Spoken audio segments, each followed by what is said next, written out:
Hello दोस्तों। तो आज के शस्त्र विद्या एपिसोड में मैं आपका स्वागत करता हूँ। तो आज के इस एपिसोड में हम बात करने वाले हैं S-400 एयर डिफेंस सिस्टम के बारे में। तो चलिए दोस्तों शुरू करते हैं।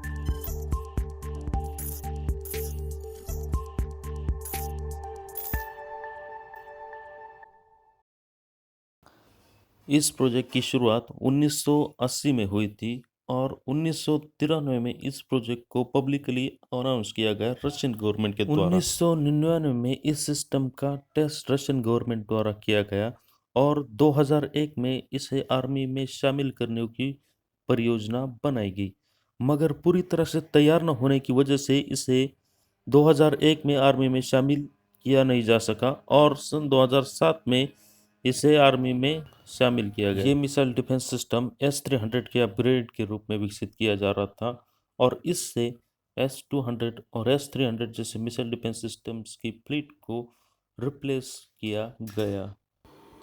अब बात करते हैं S-400 के फीचर्स के बारे में। ये मिसाइल डिफेंस सिस्टम 3 तरह की मिसाइल्स फायर करने में सक्षम है, जिससे कि एक मिसाइल्स का कवच बनाया जा सके। इस सिस्टम के रेंज की बात की जाए तो लगभग 400 किलोमीटर की आती है, जिससे कि 400 किलोमीटर के दायरे में आने वाले किसी भी टारगेट को ये सिस्टम आसानी से निशाना बनाकर गिरा सकता है। यह इस सिस्टम की एक बड़ी खूबी है, क्योंकि 400 किलोमीटर का एरिया ये सिस्टम अकेला कवर कर लेता है। मल्टीपल टारगेट नष्ट करने की क्षमता होने की वजह से ये सिस्टम एक साथ ही 36 टारगेट को नष्ट कर सकता है। इनमें ड्रोन्स, एयरक्राफ्ट्स, मिसाइल्स शामिल है।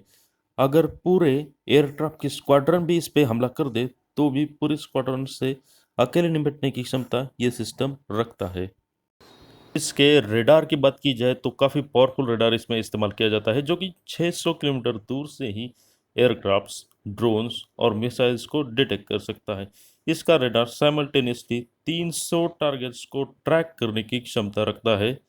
इन्हीं सभी खूबियों की वजह से इसे द इकोनॉमिक्स की रिपोर्ट में one of the best air defence system currently made कहा गया है और Stockholm International Peace and Research की रिपोर्ट में भी इसे आज तक का सबसे अच्छा एयर डिफेंस सिस्टम माना गया है।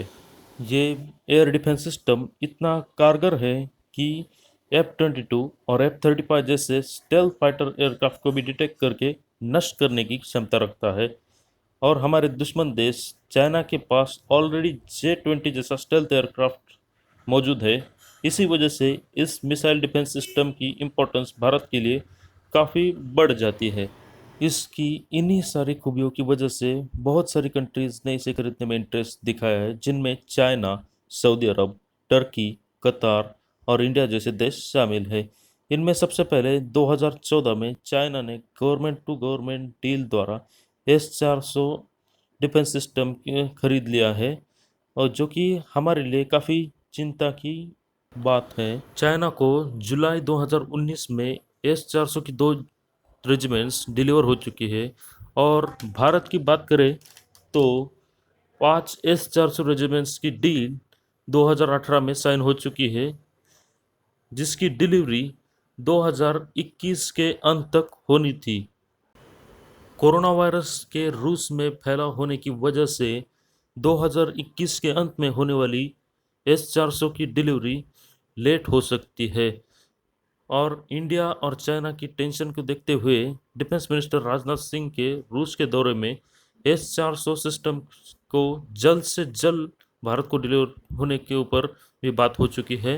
भारत इस एयर डिफेंस सिस्टम का उपयोग अपने मिलिट्री बेसिस के कवर के रूप में कर सकता है और नेशनल कैपिटल के कवच के रूप में भी इसका इस्तेमाल किया जा सकता है। इन्हीं सभी कारणों की वजह से और इंडो और चाइना के टेंशन को देखते हुए इस मिसाइल डिफेंस सिस्टम की इम्पोर्टेंस भारत के लिए काफ़ी बढ़ जाती है।